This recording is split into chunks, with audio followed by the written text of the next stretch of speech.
going on, y'all? It's Brian and Fearless with another episode of Trial and Error. This week's episode, last week we talked about the collapse of the American narrative.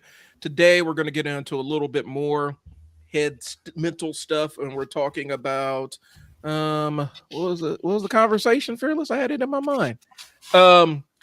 Social media and the attention, attention, right? Yeah, how the attention economy broke our brains. And what that basically means is right now on social media, the concept of social being interaction, human interaction, there is an economy on social media. And that economy is attention. We're competing for eyeballs. And as a result of competing for eyeballs, some people become shameless. They'll do anything. And so that's kind of what we're talking about. But also we're going to tie in adult literacy rates and childhood literacy rates and all kinds of other fun stuff. And I have something, some nerdy stuff, some nerdy stuff about journalism to get off my chest too. This is probably going to be on tonight's live stream as well. And so all that and more on this episode of Trial and Error. So this week, before we get into the conversation, Fearless, you got anything you want to get off your chest? Anything in your brain? Anything you just want to put out there in the universe? Do you know what? Before we go ahead and say whatever you need to say. I am going to show everybody the book that I just finished. Cool. So, guys, the thing that's been kind of bugging me, and this is just my journalism nerd coming out. A couple weeks ago, Fearless and I talked about Barry Weiss and taking over, was editor-in-chief over at CBS, Paramount Studios or whatnot. And I kind of speculated that there was going to be some immediate fallout from that. And lo and behold, 60 Minutes has a pretty sizable controversy, and it might even be a constitutional crisis based on the way that it rolls out. What happened was they had a story about people that were Venezuelan migrants who were moved to that prison, I think is in El Salvador, not mistaken. Yeah. And basically talking about the torture and abuse and all kinds of really, really, really, really horrific stuff that they encountered during this time there. And basically this Barry Weiss spiked the story. What that means is an editor saw a story and killed it. Now, the reason she gave was the administration wouldn't comment. Like, they reached out to the administration to comment on some aspects of the story. And the administration refused to comment. And so she used that as an impetus to say, well, since the administration didn't comment, we can't run with the story, which has never been the case. We've seen it on the local news where they say, we reached out to such and such for comment. We have yet to hear back. Hey, we have yet to hear back, correct. Right. But she used that as a reason to spike the story. And the reason why and even the reporter who did the story said this is politically motivated, because it doesn't necessarily paint us in the best light in terms of what our domestic policy is for migrants. And so they spiked the story. And so that is a huge stinking deal that's not going to get really publicized that much, but it is a big deal, because basically what that her spiking the story confirms is all the administration has to do at CBS is say, hey, we're not going to comment on that, and they'll kill any story that is critical of their policies, which is not necessarily great for American people. Now, I do have plenty of problems with broadcast journalism, some aspects of commercial broadcast journalism as it stands, and corporate journalism, but 60 Minutes, for better or worse, has kind of been a standard where their editors allow their contributors to move forward with stories without a lot of interference. And so now we're actually starting to see interference from the top down, and that is a disturbing trend. So it's going to impact the way that you guys receive information collectively.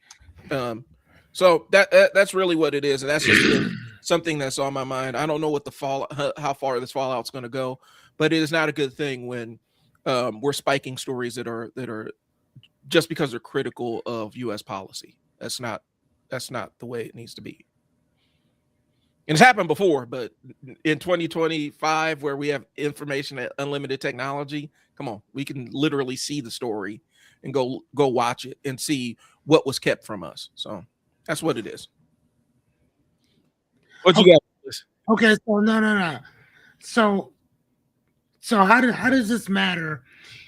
So one of the things that we're talking about today is about what is our stuff called again? The attention economy. The attention economy broke up, right? I'm just talking about it now, right? Mm-hmm. So kind of what you're talking about right now is you said that one of the biggest problems with this is that this is going to change how we start getting our news. Yep. Start receiving our news. But the problem is, and correct me if I'm wrong, this is kind of what we're talking about today, how the attention economy broke our brains, which is we're not reading shit now. Yeah. And this is gonna So it's not like this stuff is coming later. This stuff is here now, and we're still not gonna get it. Well, and it's gonna get swallowed up. Let me zoom out a little bit. This is gonna get swallowed up. What's gonna happen is this essentially is gonna get swallowed up in the news cycle. So this happened. The outrage hit like around noon-ish yesterday. And so within 24 hours, this will be out of the news cycle. And it really shouldn't be. It should be something that is alarm bells, because 60 Minutes has had a lot of issues over the last year with established veteran editors and reporters leaving because of censorship. And not censorship in the way that I don't get to say racial slurs on whatever. We're talking about censorship in this story doesn't paint this administration or this specific government entity in a great light, and so we're going to exert our influence to suppress the story.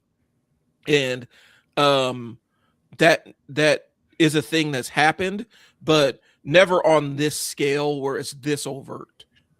Specifically on 60 Minutes. 60 Minutes is kind of a different beast, and it's just interesting to see where this thing is going to go. And I think a lot of times people say, well, news is censored because I don't like what I'm seeing in the news. Like the news doesn't align with my political ideology or personal ideology, and that's why the news is censored. No, the news's job is to be biased towards whatever the truth is. Right. And the concept that journalists are supposed to be these completely neutral arbitrators of information, that's not what it is. Our journalist is chasing down what the truth of a story is. And so if we're mad about the truth of a story, then we're not really getting news. You're looking for an opinion, your opinion to be validated. Okay. So kind of like confirmational bias is what we're looking for, as opposed to looking for an objective truth. Right.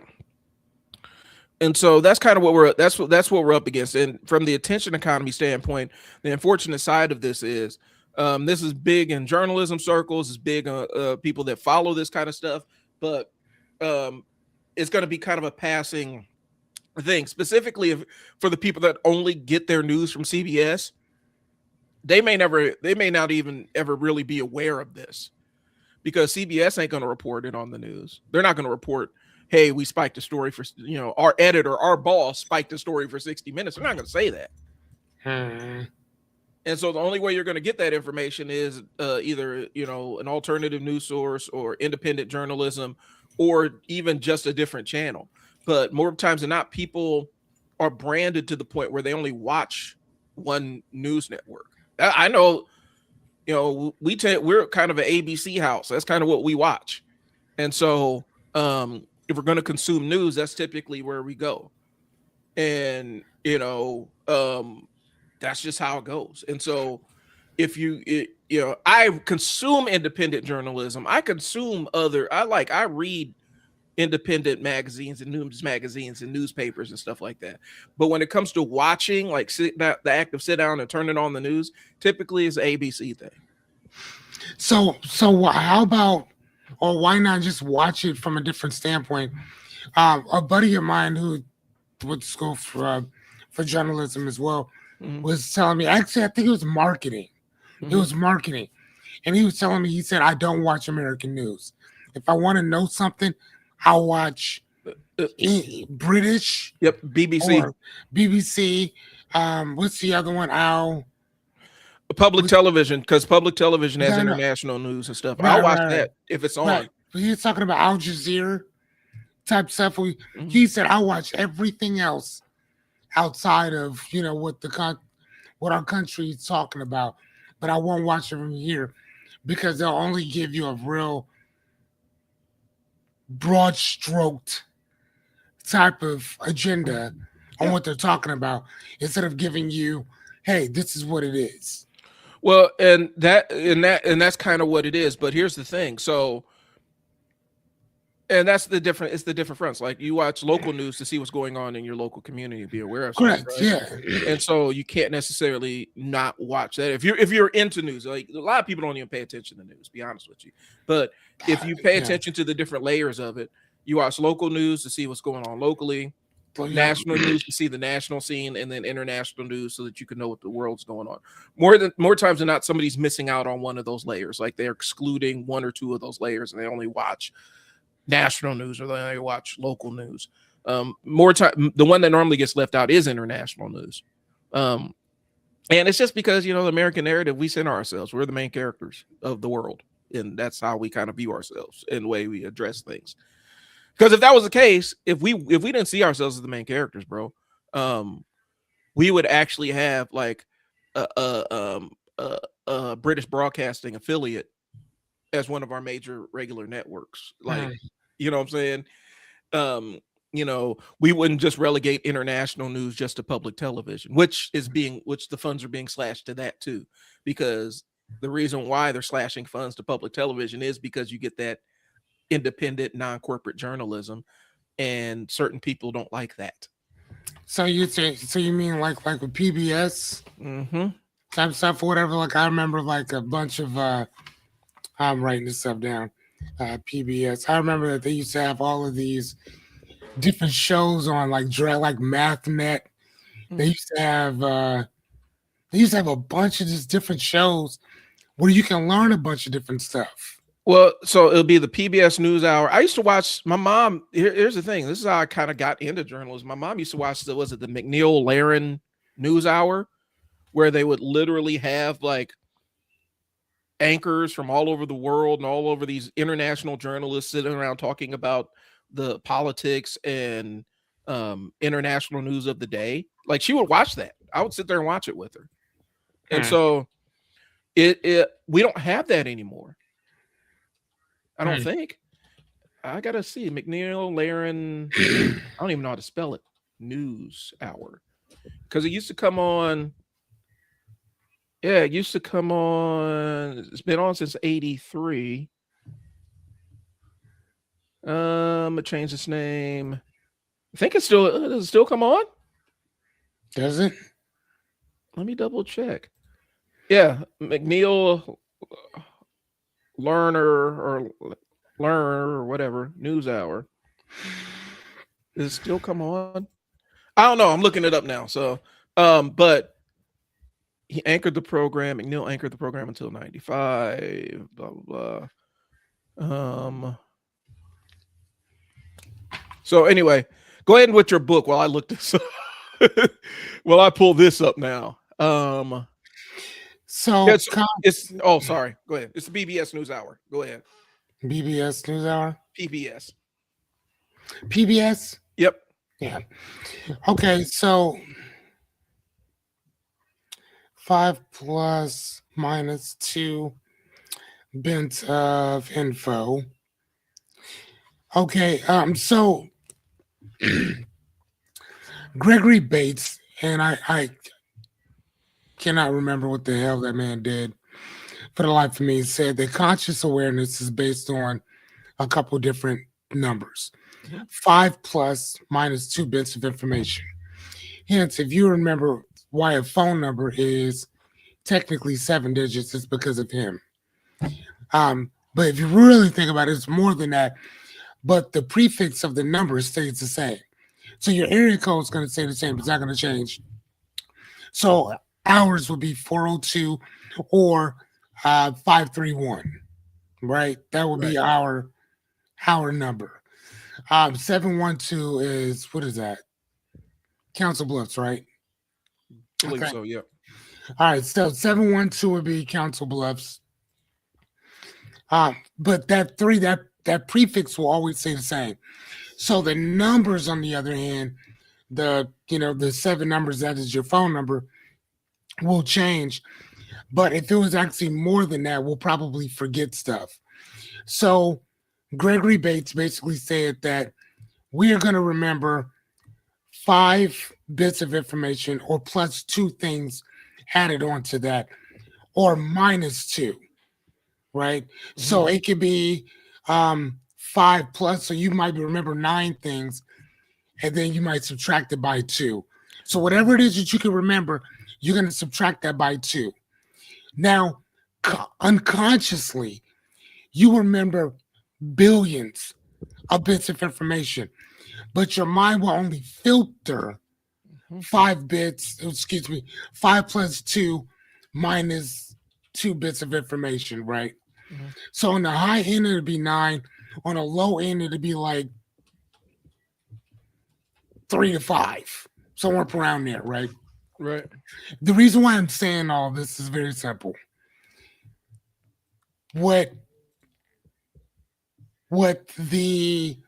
our phones, TikTok, Instagram, and all that stuff is doing is it's lowering your conscious awareness bits, if that makes any sense. So if you're able to remember 5 plus 2 bits of information minus 2, right?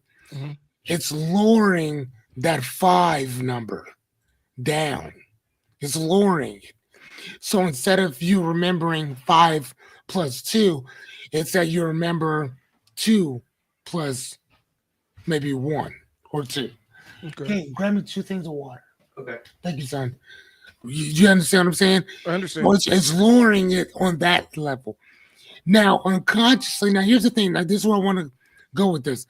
Unconsciously speaking, your conscious mind has to filter out. Thank you, buddy. Yep. Thanks. Your conscious mind has to filter out the information that's coming in. Otherwise, you will go crazy, literally, because you're taking in way too much information. When we're watching steadily videos, these feeds, these what do they call the shorts, mm-hmm. and all that stuff, what it's doing is it's giving you little bits of dopamine. And then you keep scrolling. You watch this video for a little bit, scroll up, watch a video for a little bit, scroll up, watch it. You see what I'm saying? So you're kind of like giving yourself these dopamine hits. But what's happening off air, put your phone down and go do something else. Mm-hmm. It's tearing up that conscious bits of information. It's Robin Dunbar. Well, yep. Right. So that book is based on oh my God, what is that book based on? That book is based on I think it's Gossip.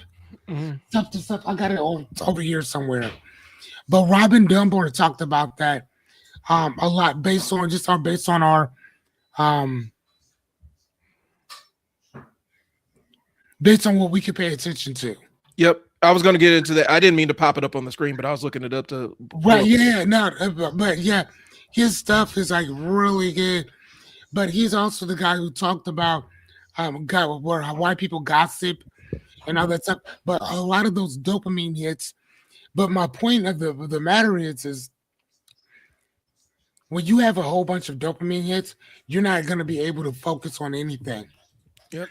That's also the reason why kids, for the most part, find it difficult to concentrate because they find reading boring as shit. Where it's a text message, they can read that all day long because it's a dopamine hit. Reading is not a dopamine hit if you sit down reading a book or something, because it's more long term as opposed to short term. Right. With the text message, you read it, bam, bam, bam, done. You know what I'm saying? Even when somebody sends you like a holy Bible of text, I love those type of things. Mm-hmm. Somebody else is like, bro, you got to shorten that. You know what I'm saying? Because our ability to stay focused has shortened. Yes. Yeah. Why you think that Steve Jobs said that he would not let his kids on an iPad because he understood what it was. Well, and that's one of the things. There's so much that goes into what you just said. So many different layers to it, and so many different directions we can go. Dunbar's number is 100% a thing, and the idea of it is, so we can kind of explain it to the fam. Dunbar's number basically says that is 150 is the maximum number of stable relationships or meaningful relationships a person can maintain at any given time. But he was also talking about in a tribal, yeah, type of thing or whatever. So in a social construct, right? So when you sit there and say that, man, I got 5,000, like I have like close to 5,000 friends on Facebook. Mm-hmm. I only know a few of these motherfuckers, and even then, I still don't rock with them like that. Right. And you know what I'm saying? I don't. You know, and so this is basically what it says. Like, there it is. There it is. You know what I'm saying? You have your support group, and it builds up through there. And one of the things that we're encountering is we're forcing ourselves past that threshold of 150 people that we know. Right. And so you're constantly in this mode of, I got all these friends, and you have to maintain all these relationships. Like, even go open up your Facebook and see how many people have birthdays on your Facebook feed. And you're sitting around wishing everybody a happy birthday. And that can be draining sometimes. Like, that could be exhausting in and of itself. Because you're trying to do maintenance of all these relationships with people that don't live next to you and stuff like that. I have friends that are in other states. I have friends that I've never met personally. I've interacted with them online, and that's it. But that doesn't mean that it's any less of a connection or friendship or anything. It's just we never really met personally. But the idea is we can hold 150 meaningful relationships at any one given time before we start letting weaker relationships drift away.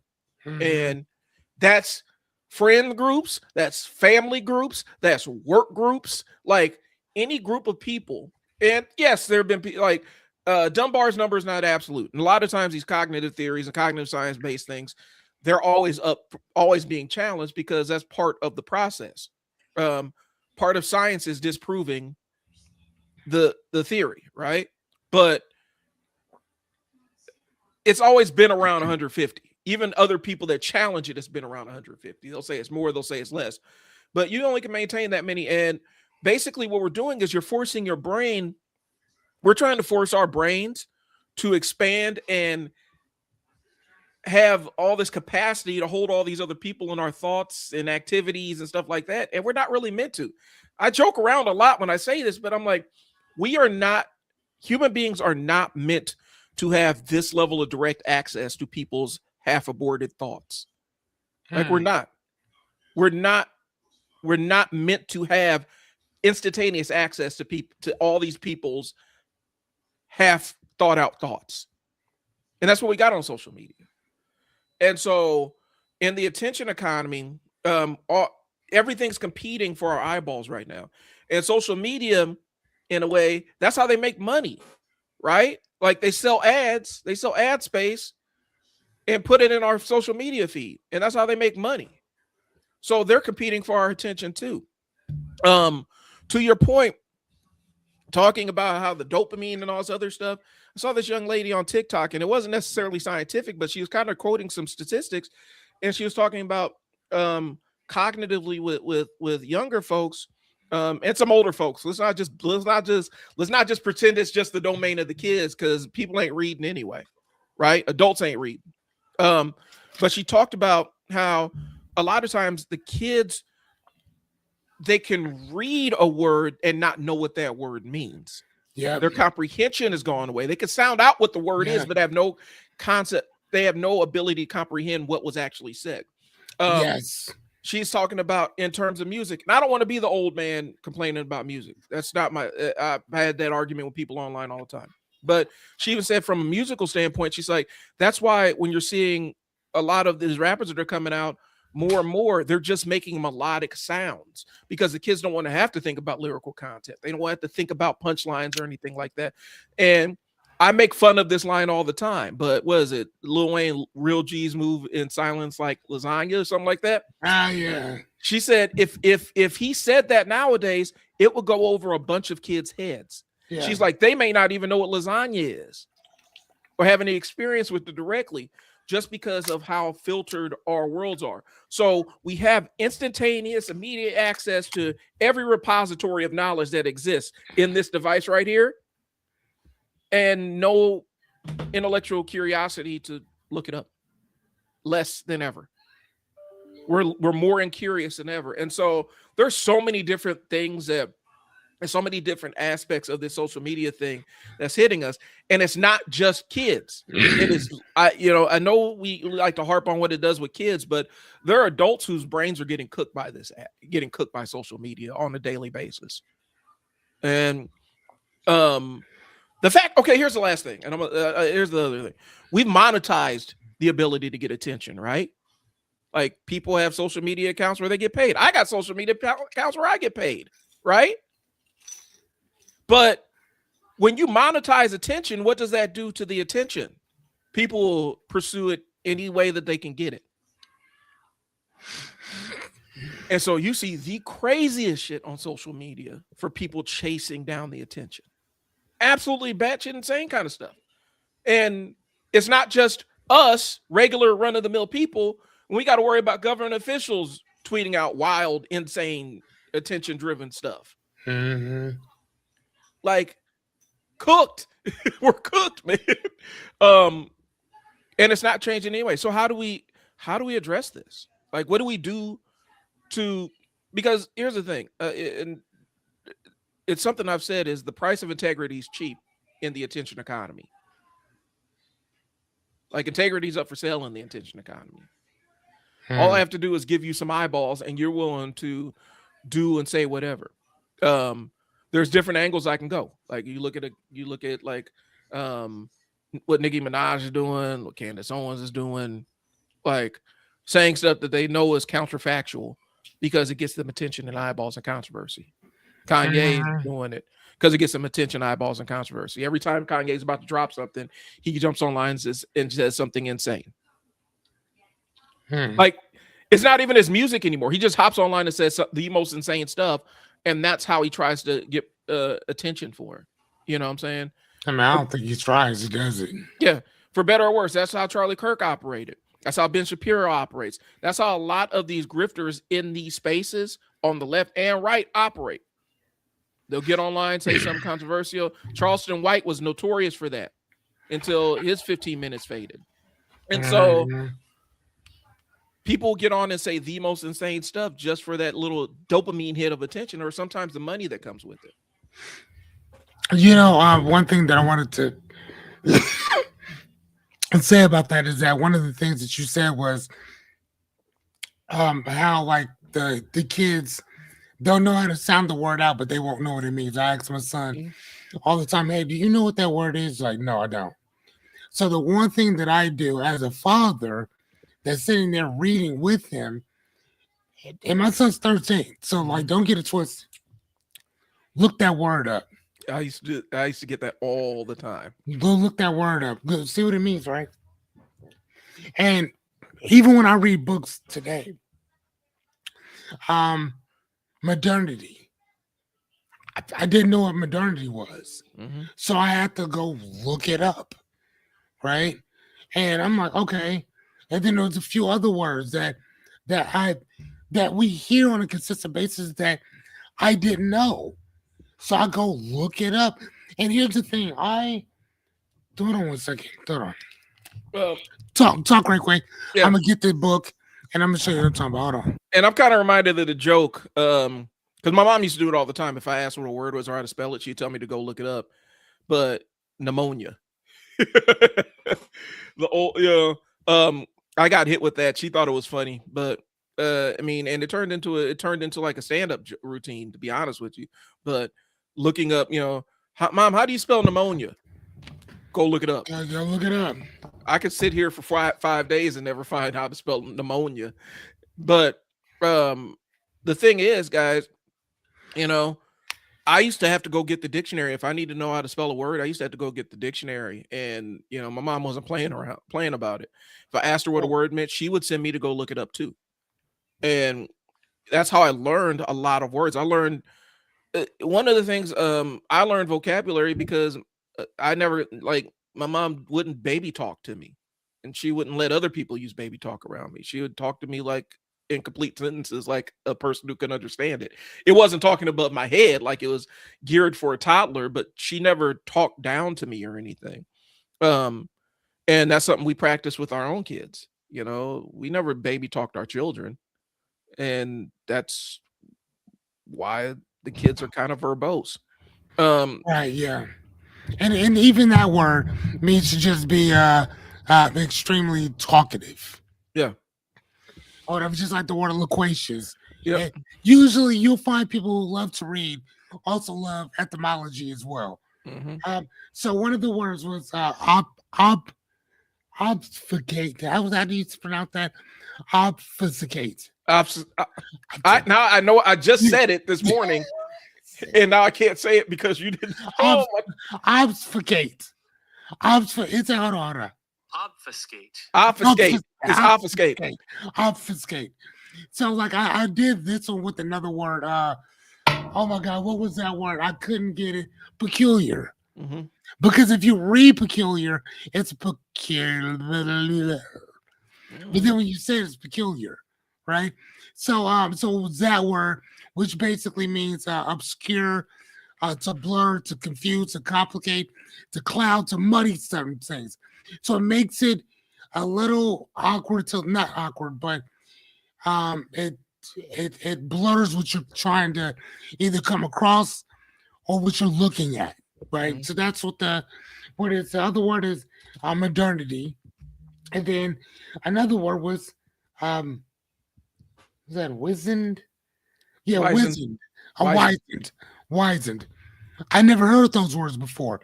So as I'm reading this book, let me get the book for you. As I'm reading this book, that's the first thing that pops into my head. I'm like, oh, let me go look this word up or whatever, because I don't know what it means. Now, based on the sentence, I can kind of gather and assume that I know, but I don't want to assume. I want to know what it means, because this is a word that I don't know. And I don't know if you can see that, but I circled it and I wrote it down or whatever. But then if I go back in my book, I red pen everything, especially good points or something like that or whatever. So that's what I do when I don't know a word. That's how I look it up. Whenever they talk about a book, in a book, you know what I do? I go look that book up and I go buy it. Well, and so yeah, that's called intellectual curiosity, and I think that's one of the things that's actually missing. I have a little segment on my live stream that I do on Tuesdays or Wednesdays, depending on when I'm home. It's called Words Mean Things.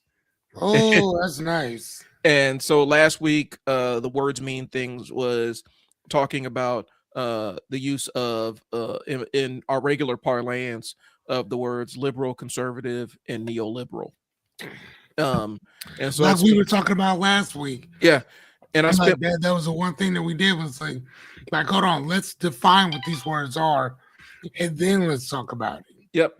And I spent like 30 minutes on it, talking about the differences and policies and stuff because I think a lot of times people don't understand when we're talking about words and our usage, we kind of have two separate meanings of most words that get thrown around, where you have your rhetorical, like if you're talking about words that come from psychology, sociology, therapy, or stuff like that, typically there's two different lanes that those words operate in. There is your everyday normal parlance, and our rhetorical words, the way that we talk in rhetoric cycles, and then the other side is what these words actually mean per the discipline they were born in. So there is a sociological definition of racism versus a rhetorical definition of racism. There's a sociological version of conservatism versus the rhetorical version of conservatistion. So do you see what this says? Yep. We talked about that one. This is exactly what you're talking about. Yep. Or whatever. And I gave this, I bought two. So Miss Miss Jennifer Mullen, PhD. Um, I bought two of these books. One I'm keeping for myself to read. The other one I bought for a friend of mine who's a therapist Mm-hmm. or whatever that I bought for her because she wanted to understand what it was like to to give therapy um to to black people or people of color in general. And I was like, and I read this book and I got this book from not got it from there's a gentleman who I just finished his book. I forgot his name. Sorry, bro. Um but he became a doctor. I think that we talked about it. Yeah. But anyway, so he became a doctor and he was talking about her book and I'm like, "Oh man, that sounds really good." So I went in and bought her book. And yeah, and I haven't read it, so please forgive me or whatever. But I read his book. His book is pretty good. Don't get me wrong. Yeah. But what he was talking about just kind of really resonated with me, and I went in and bought his book too. So yeah, And there's another layer to it because I think we mentioned a couple weeks ago. The reason why that book is important, why that matters, is because on one hand, specifically narrowly black people, we've been excluded from a lot of cognitive studies and things along those lines. And how and when they start talking about how different mental or neurodivergent traits emerge, we start talking. We don't necessarily there's different patterns of how it's recognized, different things that you see, different, in different populations, different subgroups, depending on where they are in the American socioeconomic strata. There's different ways that people manifest some of these things. Like anxiety looks different in a kid that grew up where environmental violence was common. It looks different than a kid that grew up in the suburbs. So anxiety looks different in these two different socioeconomic pathways, and so it's important for these conversations are important because black people have never been centered in mental health conversations. And I said it I think I did a TikTok on this where even when I did work with juvenile probation, you'd be shocked at how many black kids are in jail or in detention for undiagnosed or untreated mental health things. Like anxiety looks different. uh Being on the spectrum looks different, and because they may not have providers that are aware of what it looks like, they end up getting labeled as one thing where it's really some kind of treatable stuff. But that's besides the point. So I'll do a quick plug tonight on Words Mean Things. We're going to be talking about begs the question and how much I hate hearing that specific phrase. begs the question. Begs the question. I hate when I hear people, and it's all over social media. I've heard intelligent people say, I've heard educated people say it. It doesn't beg the question, it raises the question. It does. Whatever you're thinking, if something makes you question it, it doesn't beg the question. If it inspires you to ask questions, it's not begging the question, it raises the question. Begging the question is not not what you think it means. So please stop saying it begs the question. Unless Oh, you're really talking about something that involves circular logic, then you could say this is begging the question. So anyway, that's what's going to be on tonight. That's going to be on tonight's episode of Blurting While Dad. We're going to have Words Mean Things, and a couple of other stuff. So we're talking about the attention economy. And the thing is, people feel more reactive and angrier than before. And a lot of it is, the concept of triggered. People are triggered and whatnot, which is another mental health piece of jargon so that got out so there. let's talk about rage baiting because isn't Yeah. that like the single thing in there or whatever? So how about we? So let's talk. If we're gonna talk about words, Mhm. let's go there. So let's look up. Okay, hold on. Rage baiting. Okay, so I'm gonna put this up and then I'm gonna share this tab. Can you see what I'm looking at? Yep. Oh, hold on. No, You got to put it on can't. stage. All right. Well, damn, that doesn't look all that good either. Well, I mean, in rage Yeah, baiting, you can make a really lucrative career off of rage baiting yes, people you on can. Twitter. So, but okay, so here are here's the definition of it. Rage baiting is intentionally, I don't know what is it, intentionally, proactively, provocatively, and proactively, it's content or whatever, posts, comments, videos designed to trigger strong negative emotions like anger or outrage, primarily to boost engagement, like shares and comments for attention, profit, ad revenue, or to manipulate opinions. Hmm. It uses emotional triggers, misinformation, or diversive, decisive. Sorry about that. Divisionists topics is as bait Hmm. or whatever. So exploiting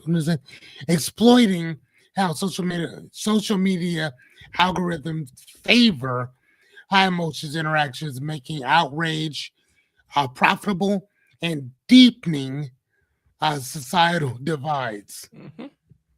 So, I mean, that's basically Oxford University Press named it the word of the year in 2025, which is this year, due to its prevalence. Yep. And that's the thing. I mean, the reality is, man, like you can make a really lucrative career rage baiting. Like a lot of these people, these talking head grifters that have these big audiences, that's all they do.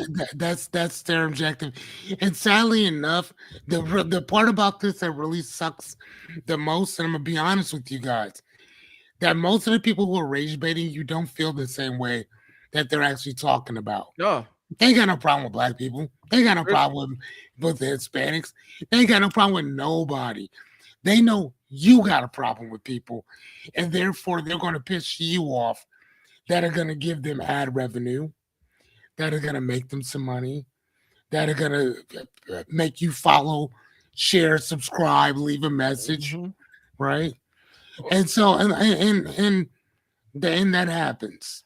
Well, and the thing is, man, like people have gone on Twitter and paid for paid Twitter accounts where you actually get paid for engagement and just said inflammatory, incendiary, sometimes racist, sometimes homophobic, sometimes super sexist stuff, just because they know people are going to be like, oh, I hate this so much. And then they share it to everybody that they know. And it ends up becoming this ongoing cycle where they just jump in, say something crazy, and people are going to respond negatively towards it. And then they sit back and count the money flowing in. And that's their entire business model, is just pissing people off. Um, and well, was it Howard Stern made an entire career doing that for the first part of his career, is just Yeah, pissing people off. and Um, now he doesn't. right. Now he's real chill and cool, calm, because now you're getting to see exactly who he is. Now I'm not saying that that's who he was then, Hmm. but shock value was what they were. That's what they were trying to do. That's what it was called back in the day, shock value. Nowadays, boy, you gonna have to bring something totally different to the table to shock me. Well, and to me, it's like a really hollow kind of existence. Like you exist, you don't exist to be helpful. You don't exist to elevate voices that are not being heard. Right, You exist to infuriate people. And yep. so, what is your world like in real life? Because that, in my mind, you don't just shut that off. Like, that's not something Well, you just shut off when you go to your regular real life. Like, you right, don't just, you're not this gregarious, incredible person off here, but then you log on and you're absolute terror and you just piss people off. I don't think that that shuts off. And to me, that's kind of an empty existence. I don't know. I feel like, you know, I wouldn't want to live that kind of life. I wouldn't want every time I'm on a public platform where I'm trying to give somebody something that they can use or bring entertainment or some kind of joy into somebody's space, as opposed to I'm just here to own you and piss you off. right, But there are people whose entire like, and it's not children. There are grown adults whose entire personality since 2016, 2017 have been I'm just here to piss off whoever else. You'll see it on their social media. They got nothing but memes of people, of cartoon characters giving the middle finger to somebody. What And kind then, of right, and then they'll be like, "Oh, I'm just trying to give you the truth." right? Like, And, well, the truth according to whom? right. I'm just here to bring the truth, and or they'll say follower of Christ or something like that, and then it'll just be the most incendiary, mean-spirited things all over their page. You go through their comments, it's nothing but them rubbing salt in people's wounds and spitting in their faces. But then it's like, follower of Christ. Like, what are we doing here? And I think the anonymity of social media, even though your face is on there, even though your face is on your social media, a lot of times, anonymity of social media has made people feel like they got this veil of protection. I just dealt with this morning with a racist troll, where I ended up like, his name and employer was a Google search away. I haven't got a picture of his house. I know his family. I know all of his. If you're watching, my friend, I know where your grandparents are buried. I know who your mom and dad are. I know your brother and sister. I know your last couple of employers. I have a picture of your house. Like, you're not that hard to find, bro. And I'm not posting any of that stuff. I'm not. But it's kind of an abject lesson in, you ain't that hard to find when you get online being a racist, obnoxious jerk. I've had a wonderful conversation with your former employer. And apparently the reason why you're a former employee is because you've been doing this stuff for a while. So, but when you exist when your entire existence, you offer no value but to incite or outrage, I don't know what kind of life that is for you. I don't understand that entire need. Like, I don't understand the need. Like, I see these people that have these TikTok shows where they're talking politics and stuff like that, and people just call in just to berate them. I don't have the time. What? I'm gonna take my time that I have in my life, my limited amount of time that I have on this vessel with my wife and my kids and with my friends and family. And I'm going to take a part of it and dedicate it to fucking with somebody. I I don't understand. I'm going to make your life miserable. I make your interaction with me miserable. So that's what you're going to remember of me, that you interacted with me and I was completely miserable to you. I don't understand that line of thinking. But again, this is the attention economy, because the attention economy rewards that. You get your dopamine hits with little thumbs up or smiley faces or ha-ha faces or whatnot, right? Right. So, sorry, I didn't mean to dominate that piece of it. No, I love it. I love it. You got to do what you got to do. So, but yeah, people feel more reactive. Even people that are savvy on social media, like I do this, like this is what I do. Like, this is my business, like the social media side of it, managing other people's social media, managing my own. That's kind of my business. And sometimes you could even feel like I got to compete for attention. I posted something on YouTube the other day and I had 600 views and no likes, one down vote, one thumbs down. And I'm like, ooh, that stung a little bit, but it's a real thing. And so it's not about whether you can outsmart the attention economy or the morality of it. It's about how these things are hitting our brains. Right. Fearless talked about it a little bit earlier with reading comprehension and stuff.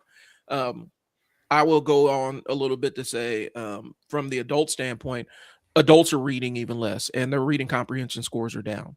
And it's not just educated people or uneducated people, it's educated people. One of the marketing concepts you kind of learn is, if you want to reach the most people, communicate at a 4th grade reading level, because that's where most people are. And it doesn't matter if you got doctors, lawyers, super educated people, they're only comprehending stuff that they don't have, non-technical stuff that they need to consume or stuff they don't have to consume. They're only comprehending at like a 4th or 6th grade reading level. That's how you reach most people. Every marketer knows this. What does that say? Does that still equate to today? Yeah. You gotta, if your biggest message, if you want to reach the biggest group of people, you need to be under a 6th grade reading level. because that's where most adults in America are.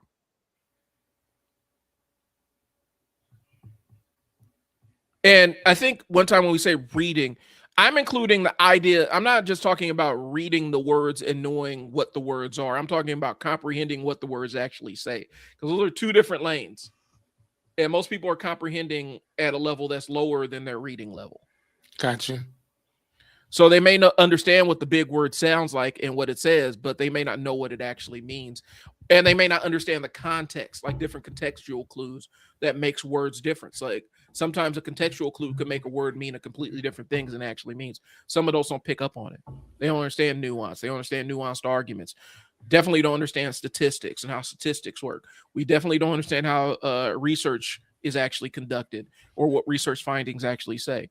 There's lots of layers to our comprehension gaps. Some of these are just in general. Like, I don't expect your average person to be able to interpret statistical data and understand variance and all other stuff that goes into it. Like, right? I don't expect you to know that. But that also applies to a social media message where you're trying to be sarcastic or play it tongue in cheek and somebody's taking you literally. Like, that's an issue. Gotcha. So, and that's what it is. So let me see. We built high-speed information environment for a population that was never trained to interpret it. Say that. Oh my God. Hold on. Which part are you on? That's crazy. It's in the notes here. I know where. Under the thesis, because this is the thesis statement that I kind of put in there. It's like we built a high-speed information environment for a population that was never trained to interpret it. All right, there it is. Okay. Man, okay, set the thesis early. What? Yeah.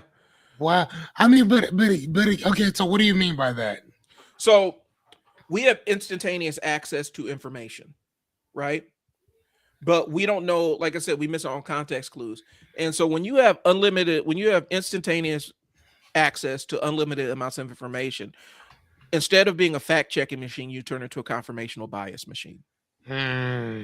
Because you can find information that supports literally anything that you believe. Yeah, for sure. Yeah. And since we don't understand contextual clues or how to check a source, oftentimes we fall down a rabbit hole. Like when I was pulling up stuff for Dunbar's number, I went through like 4 or 5 different websites before I landed on one that actually had one where I'm like, okay, I can vet the sources. I can check the sources. This seems to be a reliable source, because anybody can post about Dunbar's number online. Anybody, yeah. But I had to find a website that I'm like, okay, I actually have some faith and belief in the veracity of this article. Yeah. More times than not, people will post first thing that comes up. They'll find the first thing that they see, read the headline, see if the headline kind of tentatively agrees with what they believe, and post it. And then post it, right. And not actually going through it and reading it. Right. Because going through and reading it sucks for a lot of people. That's the boring part. Nah, that's the good part. I love that. I love that. But I love that. Take a pen and paper, get out and start. And like for me, like I buy so many red pens, it's crazy. But I'll read a book and I'll just red write all through it. So then I can always go back and then I'll put on the at the beginning of the book, whatever. So if I'm on page 17 or if I'm on page 137, I'll do like number 137, and then I'll put something in there like go read or rewind or whatever. So then I'll know to go back to that page for some reason. Right.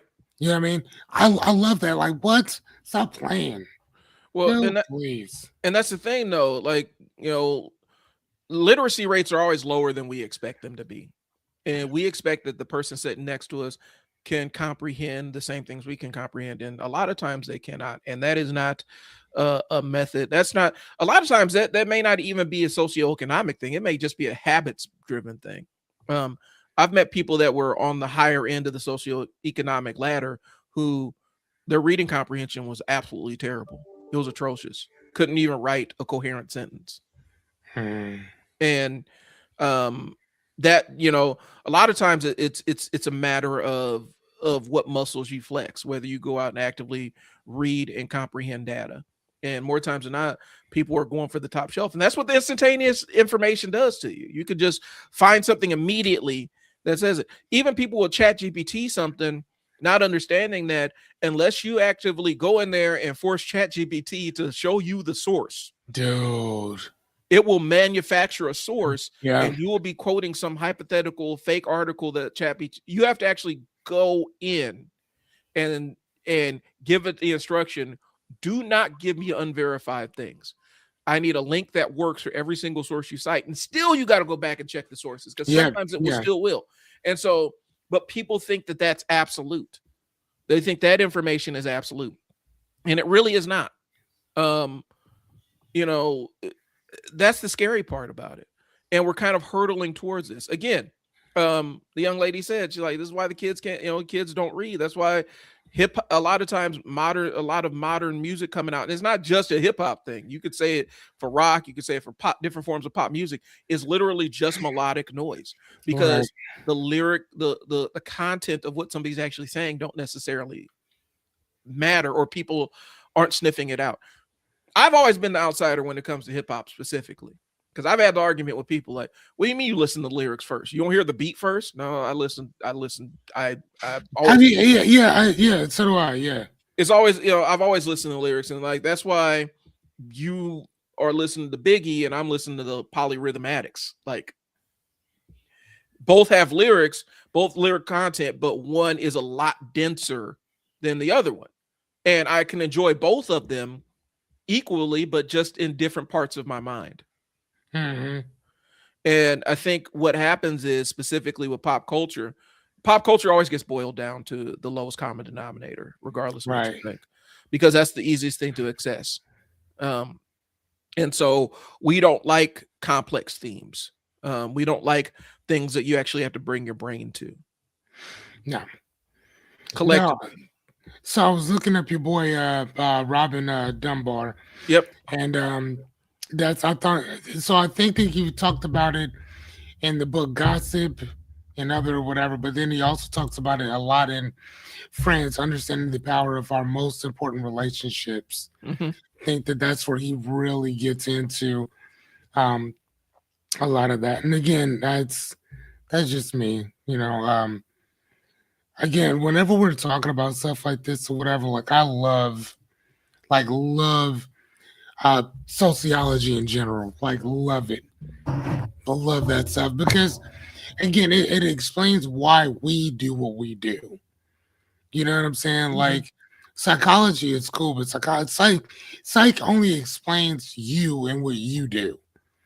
I like sociology because it explains everybody and why we collectively do what we do. Yeah. You know what I'm saying? Like that's just me though. Like I whenever you start talking about stuff like that, the first thing I think of is Stanley Milgram, who wrote the Authority. What did he write?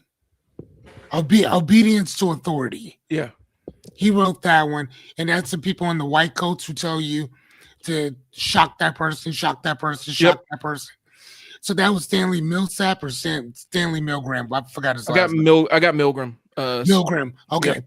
And then his other guy who's still alive is Philip Zimbardo. Yep. And he's the one that did Don't Tell Me, the Stanford Prison Experiment. That was the experiment, but the book that he wrote was the Lucifer Effect. Mm-hmm. That was the book that he wrote, and I found that one that was crazy. And again, whenever I'm reading certain books where you got a bunch of people doing certain stuff to another person, the first people that I think about is sociology professor Stanley and Philip Zimbardo, because for me, they're the ones who set the stage for us to really understand why we do what we do. Think about why Stanley did the prison did authority to the obedience to authority, was because he was watching the Nuremberg trials and everybody kept saying I was just following orders.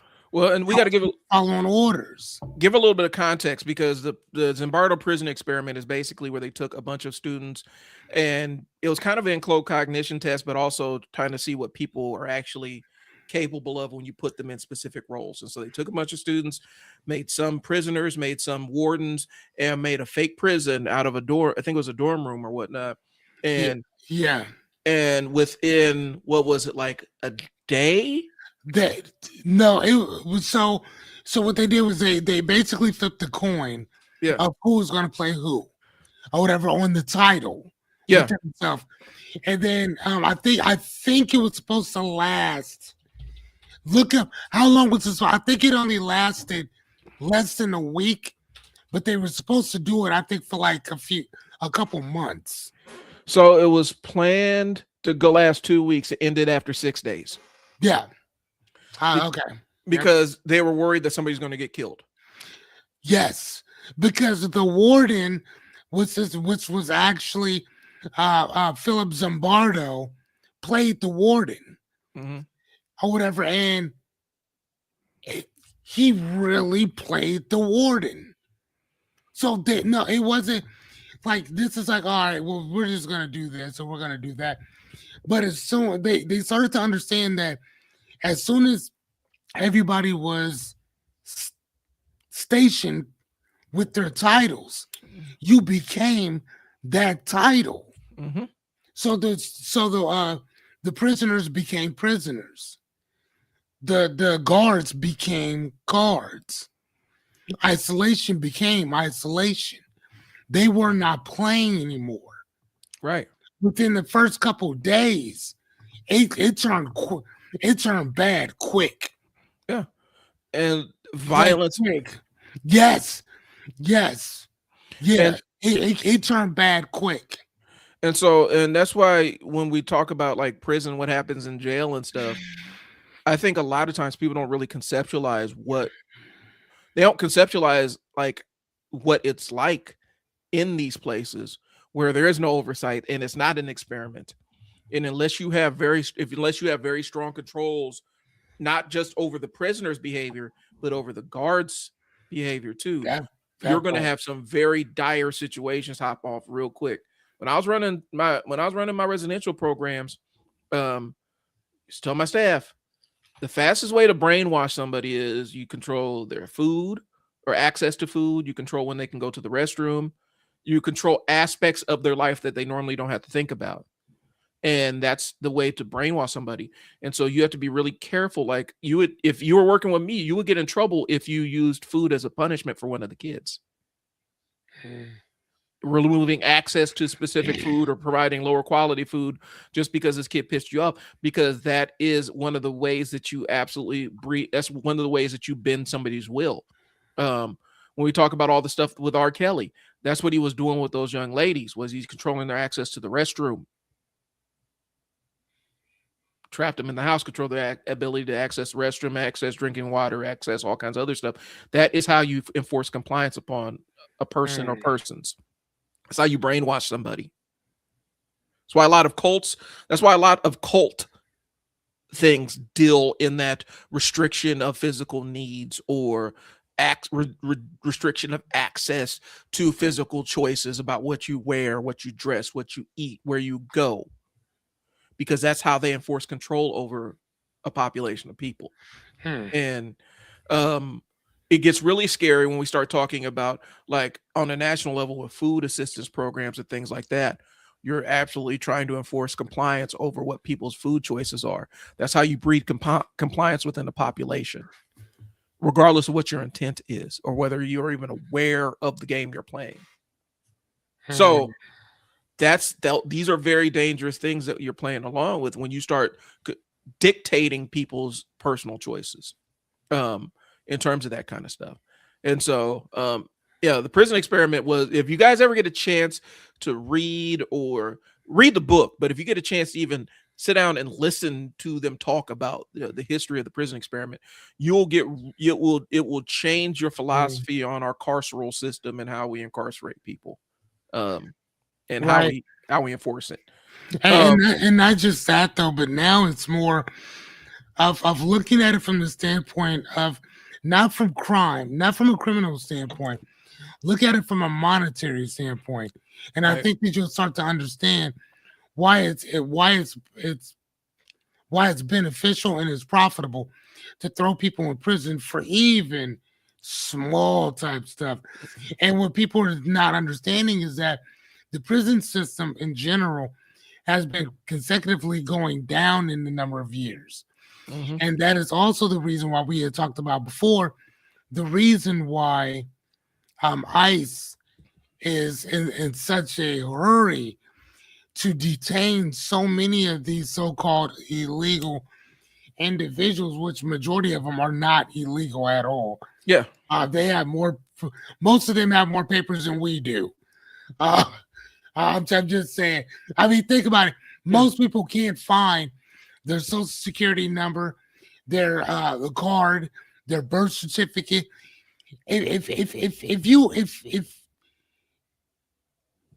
were just if ICE were to knock on your door and say, "Hey, I need this, this, and this," a lot of Americans, I'm not gonna say most, a lot of Americans probably wouldn't be able to find that shit.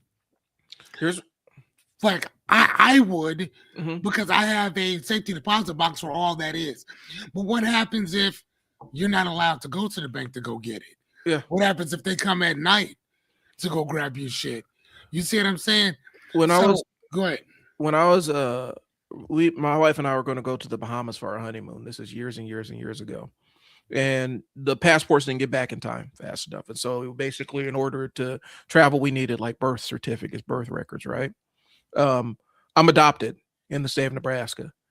I had no idea that to get a new copy, because we wanted to get a new copy of my birth certificate.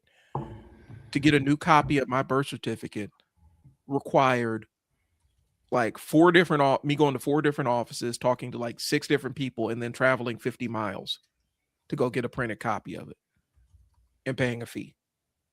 The amount of hoops I had to go through just to get that was crazy. Now, let's think about if you are in one of these towns that's within 100 miles of a border, where Border Patrol doesn't need warrants for a lot of different things. They can just demand proof of your citizenship. Now, let's say you grew up in one of these cities where there's a large urban population, where they used to have one of those municipal city hospitals that got shuttered in the 70s or 80s. That didn't maintain any of their records. Didn't back them up to microfiche. There was no computer to back it up to. What I'm saying is there's a lot of people in this country who are our age, Fearless, me and you, they're our age.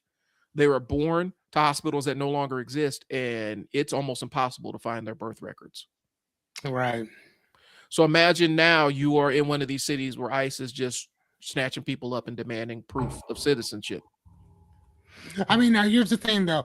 I mean, if we are talking about it, we're talking about 11 to 14 million people that are actually here. And we're not just talking about Hispanics. We're talking about people from all over the world that are actually in the United States in general. I'm talking about American citizens who don't have access to their birth records easily. Oh yeah. I know somebody right now who doesn't. Right. And I think a lot of times we take for granted that this stuff is easy to find. Listen, if I didn't have a car, I would have never gotten my birth certificate. Like, there was no faxing it. There was no emailing it. I had to physically drive to an entire other city to go pick it up. And I had to do that before I got on a plane the next day. I think we take for granted a lot of things that some people have easy access to. We take for granted that everybody in our country has easy access to. There are people in Chicago, there are Black folks in Chicago right now that don't have access to their birth records because the hospital they were born at no longer exists. It no longer exists. And those records didn't get backed up. And they didn't get backed up. Yep. And that does happen. Yeah. And so that's what happened to the person that I know. Are you saying that the majority of people? Okay. I love the fact you come on here, Liberty Twitcher. The thing I'm going to ask you to stop doing is saying you're saying that the majority of people being deported. If we're going to lead with those kind of questions, bro, like, make it based on something that was actually said. I know, but ask it as a question. So I didn't say no. I didn't say that. No, actually, no, that was something that I said, Yeah. which is actually backed up by please. As soon as they said that, I started looking up. Homeland Security said that, not me. That was Homeland Security who said that majority of the people that they're just rounding up and sending off or whatever are people who actually have papers.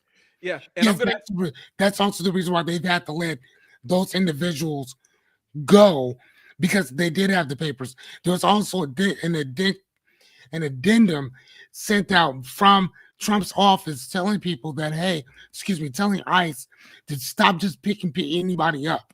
Stop doing that Hold on 1 second. because you're messing up restaurant businesses, hotel businesses, and other businesses. That's why they stopped doing that. I'm a and see. I'm a because there's a whole raft of comments. Here's the thing. I'm gonna tell you, bro. I need you to understand the difference between a declarative statement and an interrogative statement. Just putting a question mark at the end of a declarative statement does not make it a question. It makes it a declarative statement with the question mark at the end of it. What's on the screen is more of a declarative statement.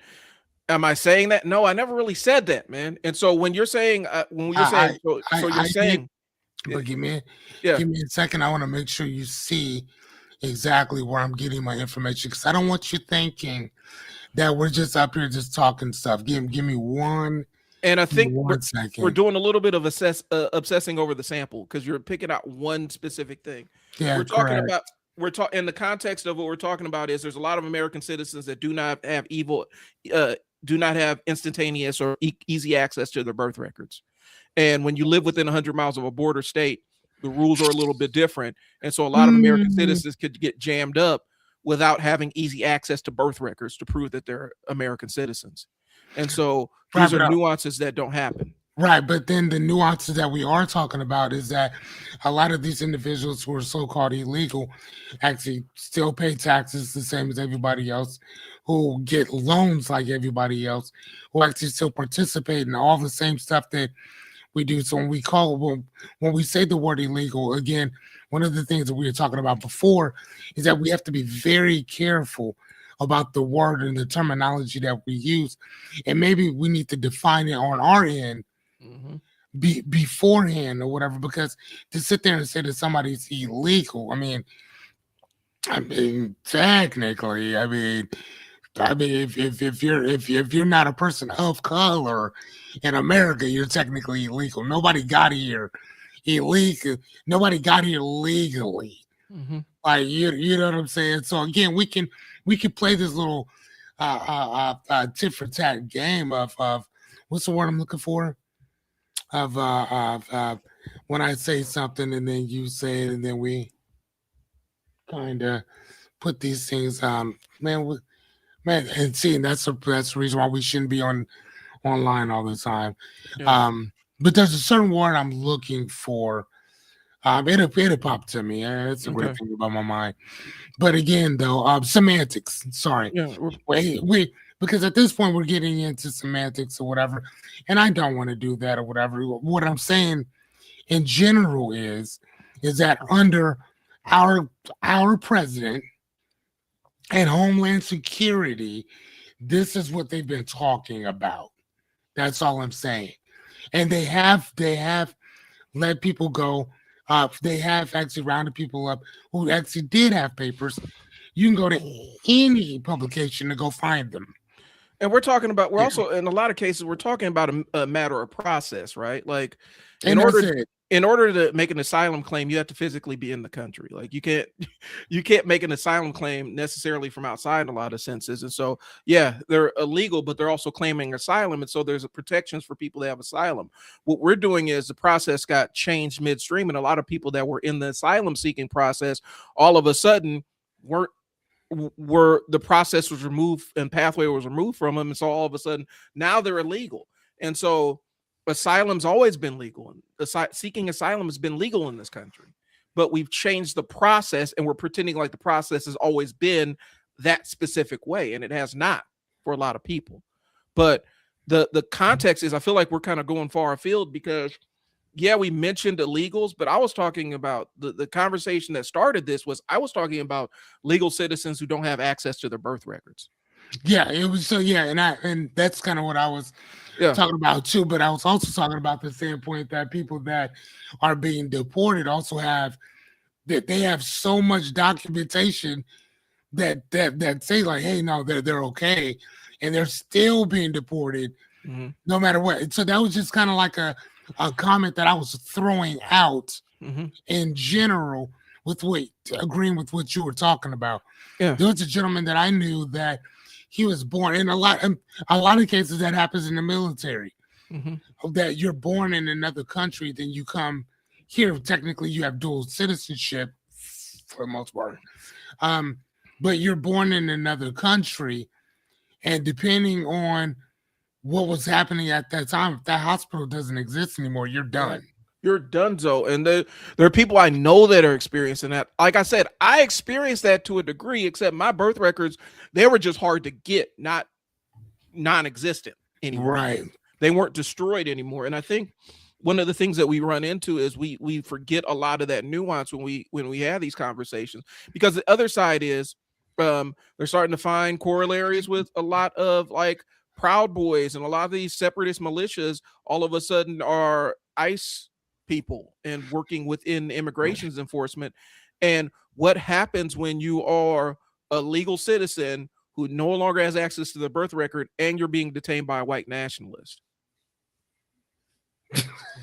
And then, hold on, though. There's a little bit more to that. Yeah. But let's talk about the other nuance of that too. So the other problem with that is, I don't want to say problem. The other thing with that is that we don't have people coming into this country, especially Hispanics, coming into this country right now at all. The reason is because they're scared to, and they don't want to. So what's happening is that Homeland Security, and linked with ICE, is going around rounding up everybody that's in here and kicking them out as well. Again, our issue is our problem is that what happens once they're all gone? Yeah. Like, I mean, again, it's one thing to look at it from the standpoint now, but what happens when they're all gone and they don't want to be here? Matter of fact, Trump just said, why don't we bring people here from Norway? Yeah. Why don't we bring people here from other countries? Why do we have to have ones from the shithole ones? And a lot of times people from Norway ain't trying to come here. They got the entire national endowment where they all got money. Why the fuck would they want to come here? Why would they? We're a third world country as far as they're concerned.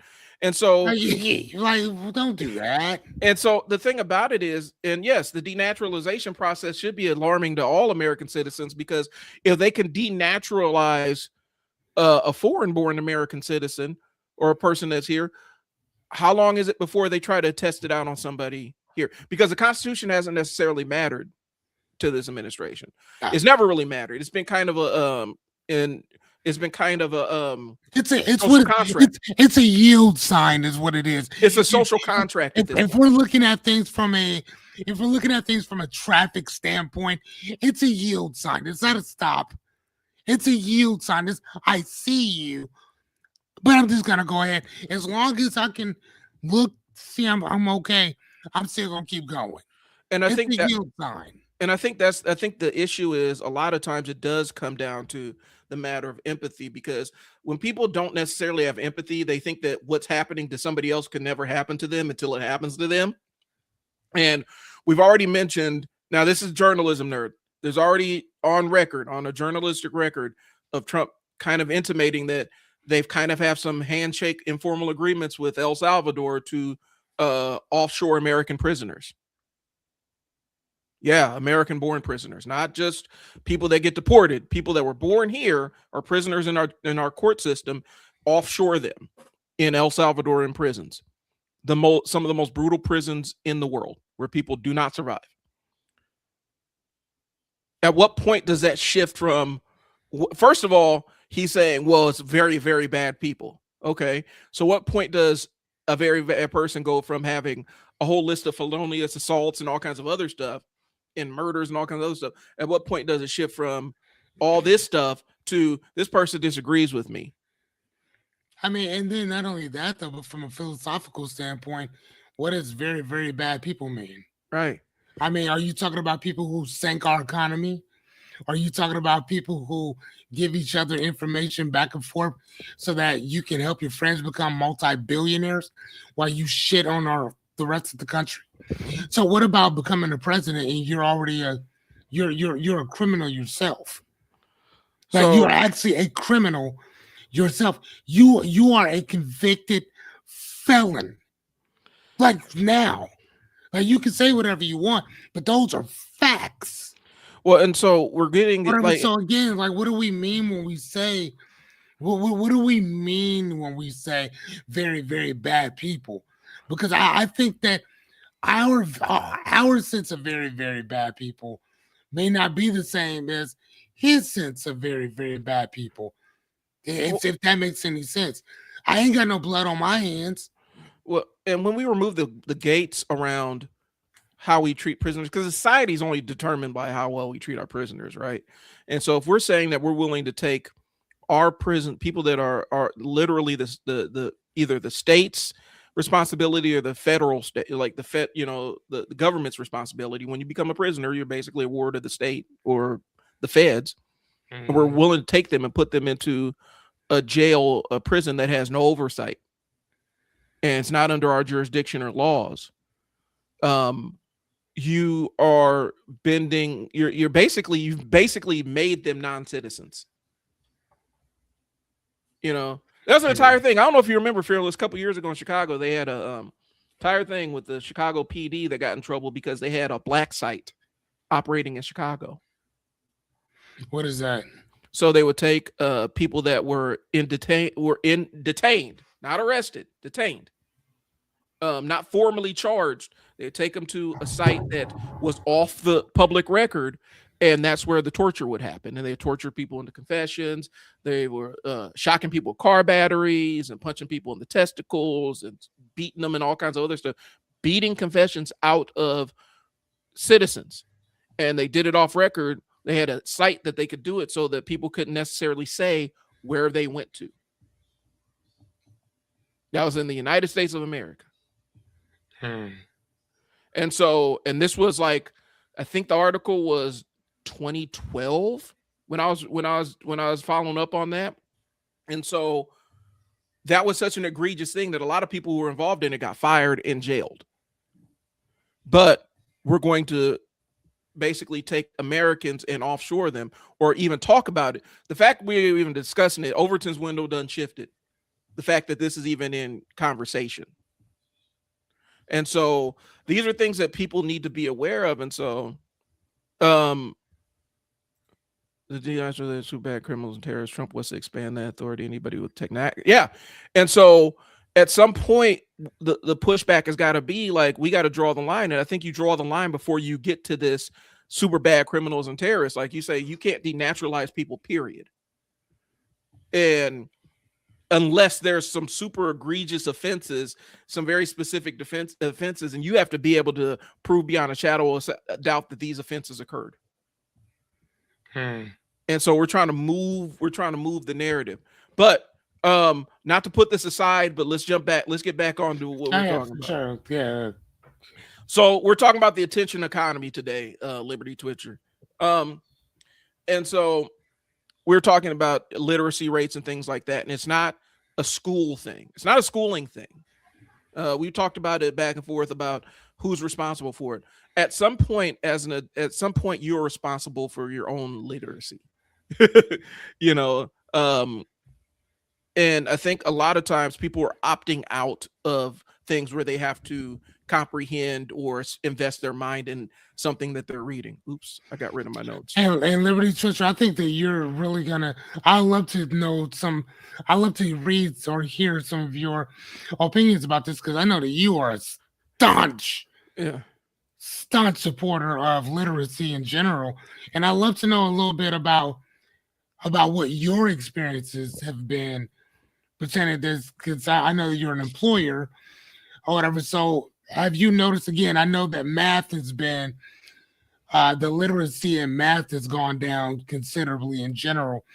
But Liberty Teacher, have you noticed just reading comprehension in general that have gone down when you're looking at applications, when you're talking to applicants about the job that they actually need to do? Like, what have you seen? Okay, so uh, how do you expect people to want to be literate if they weren't held to literally standards, fluency standards by one the schools and by two the parents? Yeah. Yeah, and yes, like very much so. And we're also talking about the hold on, reading comprehension, grammar, vocabulary, are all worsened. Okay, cool. So let me ask you, Liberty Twitcher.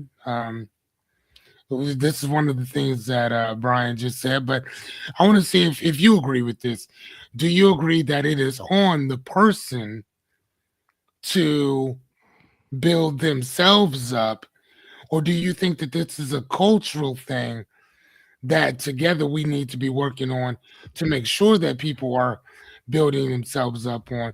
So maybe that's inspiring other people to want to read a little bit more, or checking people when they're talking about certain things with reading comprehension, grammar, vocabulary, etc. I know that you said that they've all worsened, but do you feel any responsibility and maybe helping to to raise the standards for that?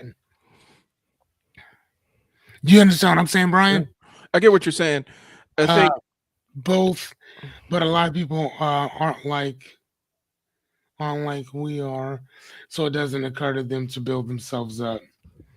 well, and I think one of the things the reason say show younger people don't consider achievement very important. Well, I think I I, think I, I get where you, you're, and I tend to agree. I think we're kind of in this weird thing where we have had a lot of brass rings. Even I grew up with a lot of brass rings, right? You reach those brass rings and you're like, this ain't as great as you thought it was. And I think what we're seeing is people are just desensitized to it now. Like they're mm, desensitized with these achievements that don't necessarily put money in their pocket or improve their life in any measurable way. Um, and so yeah, I think there is an issue with it, but I also think that we have to make the achievements mean things. Like if you achieve a certain thing, then that means that something tangible that you receive or something rewarding in and of itself. And I think a lot of times these status symbols that we chase in this society are empty. So yeah, I agree. I agree. And you know what? And again, I think that kind of talking about piggyback writing off what you said, Liberty Twitcher, is what does the word achievement mean? yeah, Like when we say that a recent study shows that younger people don't consider achievement very important. What is it? What are they not achieving, or what are they not considering to be important? Like what achievement? So is it that they graduated from high school? Is that they? Uh, I mean, because again, I guarantee you, if you talk to other kids about what do you consider achievement to be, I guarantee you, it may be different mm-hmm. than the study that was shown or the question that was even asked about that. If that makes any sense. Right. And I think for us, a lot of times we sometimes you got to redefine. Like it's always defined internally. Like what motivates you is the difference. Like what motivates me doesn't motivate Fearless. What motivates Fearless doesn't motivate you, Liberty Twitcher. And so everybody's going to have differential kind of reinforcement, right? Hey, remember when you and I we were talking to Chat GPT and we were both asking Chat the same exact question, Yeah. and it told me to do something, it told you not to, Right.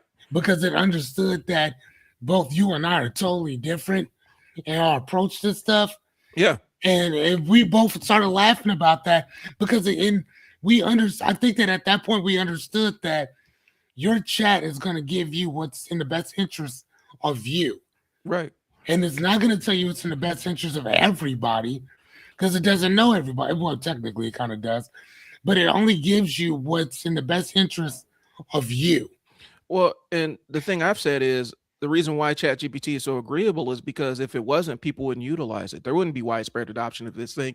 If you're going to have an argument with your phone every 5 minutes, what would you need ChatGPT for? And I think that's why it is default overwhelmingly agreeable to the point where you actually have to put a prompt in its persistent memory to say, stop agreeing with me so much. It's not your job to validate my bad thinking. Right. But a study of 2% hold values that companies want new hires. Okay, so That's a pretty small percentage, though. there's a thing though, because generational wise, because I actually did take a class on this one when I was managing. There's gonna be every generation values different things, right? Yeah, correct. And so the things that Gen X and Gen Y and baby boomers, The millennials. and the millennials and stuff, they're gonna value different things in the workplace. Yeah, And for sure. and what's happening is, I think a lot of times the old methods of control that you normally had to control a group of employees, they don't really work anymore. No, Because I think there's something to be said about the fact that these corporations no longer have any loyalty to the employees. no. And so now you have a generation say these corporations don't care about us, so why should we care about them? Mhm. It used to be that you would get your job and that would be what you did for 40 years. You get your pension and go retire. And they took care of your life. Now they'll fire you and replace you within a day just because somebody is cheaper. Or I've had family members that were the most qualified person, but since their tenure was at a certain point where they're getting compensated a certain amount, they ended up getting forced out of the door. And then they hired 3 people at a quarter of what they were paying this person. And so when a company shows that little loyalty, when that gets built into a society, you're going to see a group of employees that don't value their employment with a specific company as much. Nope.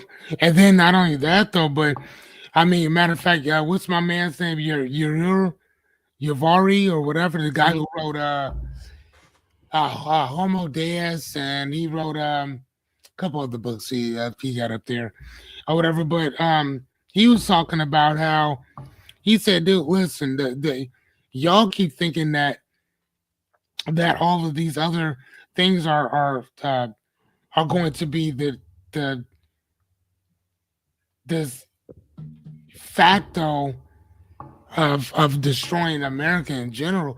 He said, if you really want to know what's coming for you, it's AI. And he said, matter of fact, take the A off of it because it's not artificial; it's intelligent. And now you have the super AI thing that's coming out, that's already out, that's getting better and better and better and better. Your job, Liberty Trisha, I don't know what you do, but I can almost assure you that whatever you do, for the most part, within the next 10 to 15 years, AI will be doing your job. You know what I'm saying? And then you're not going to have to worry about numbers. And so it says I use Chat GPT to do deep research. Perfect. But the one thing that I will tell you, I love chat. He said it's amazing. He said, okay, so you know what I'm talking about, paying the $200 per month. But here's the one thing that I will tell you though, chat has been known to be wrong. A lot. Wrong, my friend. And again, I'm going to college myself. Hold on. Fix a legal brief for far less than my attorneys would in charge of the basic. Okay. So, I mean, yes. No, I 100% agree with you. But when it comes to everything, but I mean, matter of fact, even them, lawyers, eventually, they're about to be out. well, Like they're about to be gone. if we're going to talk about talking about power using of AI, so I use but Fearless will tell you I use AI agent. Like I was using Manus before it kind of crossed over and stuff. And Manus has a lot of the Chat GPT Pro features on it for less. It's just limited on credits and whatnot. And I will use I will force Manus to double check Chat GPT and use Chat GPT to double check Manus. Yeah. And sometimes they'll still be wrong. And so it is being mindful of the fact that it will hallucinate no matter what you do. But I think and I have a friend out working in tech, and he is on he's kind of the gatekeeper, works in HR out in Silicon Valley.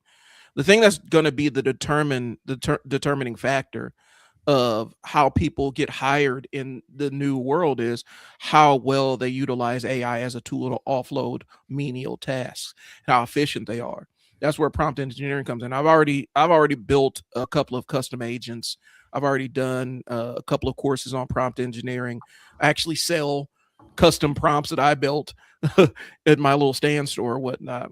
And that's going to be the determining factor between who gets what jobs. How proficient can you force AI to do things that are low leverage and you need quick answers on? And how accurate can you force AI to be? And so I think that's going to be a lot of determining factors, because I still think you're going to need a human element in some of this stuff. As long as AI is drawing people with 7 fingers, we're going to have AI, there's going to be some level of oversight. But that's really, you're really saying something. I decided to go back to school myself or whatever for philosophy and therapy or whatever. But here's the thing. I'm not going to school because I need a job. Like, if that makes any sense. Liberty Church, I'm not going to school because I need a job. I think that if you look outside your door, you can tell and you can see that there's a whole lot of work to be done, but there's not a lot of jobs to do it. So that basically means that if you go to school today, your whole objective better be working for yourself in some facet, or you better have a connection to somebody else who actually has a hiring ability to be able to what's the word I'm looking for? To anepotize you for the most part, or whatever. Because if you do not, I'm just telling you, you may or may not have a problem. Right. Like, I'm just saying, like, I'm not trying. I am not. Hold on. And it's never been easier to work for. Yes, if you have an issue, yes, for sure. Work for yourself. So I'm not going to school because, oh my God, I want a better job. No, I'm going to school because I need the certain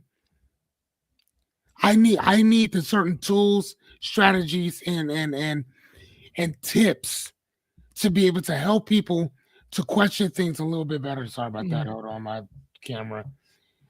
Hey, dude. Hey, man, AI on the camera. AI on the camera. Hey, I got to turn this thing in again. You do? The back of it busted open again. Oh, wow. Again. Dude, I'm telling you, this thing is like, and it might be because I have it plugged in all the time. That could be it. Where it's cooking the battery. It's cooking the battery. It might be cooking the battery. So either way, I don't know which one this one is, but I do have a warranty for both. So I'll just either get another one or, like, I don't know. I gotta call Diane to get my other one though. It might be worth getting a little webcam that you keep plugged in all the time, like a extra bulked up webcam. I know, but dude, they don't work like this one does though. That's true. What? No, I'll send you a couple, because there's a couple that have it has the same head on it and some of the same technology and sensors where it will track you. It's a webcam, but it's just all it is the webcam. It doesn't have the whole stabilizer gimbal under. Okay, cool. As long as it tracks me, that's all I care about. It's the OBS-Bot. I'll send it to you. So, that's an aside. And I gotta actually, speaking of being a business owner, I got a 12:30. So this is what we're gonna talk. This is what we're gonna wrap up with here. Thanks for tuning in, Liberty Twitcher. As usual, great conversation. The thing is, you're gonna tune in. We're gonna challenge you. I'm gonna challenge you if I think that it's something we're challenging it. So the back and forth is all love. All right. Indeed. So the thing about it is, we're talking about the attention economy in social media, and the thing about it is, I had said it earlier, the price of integrity is cheap in the attention economy. And so what are you willing to sell your integrity for? And a lot of times people are willing to sell it for some clicks and some likes and maybe a little check from a social media company. You need to make sure that if your kids are invested in this intention economy, make sure they're able to read. And so we're going to clarify a few things about literacy, because we were talking about this and then we kind of got. So for clarification, literacy is not just reading words. Maybe this can be the final word we say on this. Yeah. Literacy is not just reading words. It's interpreting meaning. It's understanding context. It's evaluating claims. Okay. There's context, there's subtext, there's pretext, there's all kinds of textual, metatextual things that shape our ability to comprehend what is being read, what is being said to us, what we consume. Right, as well as critical thinking. Right.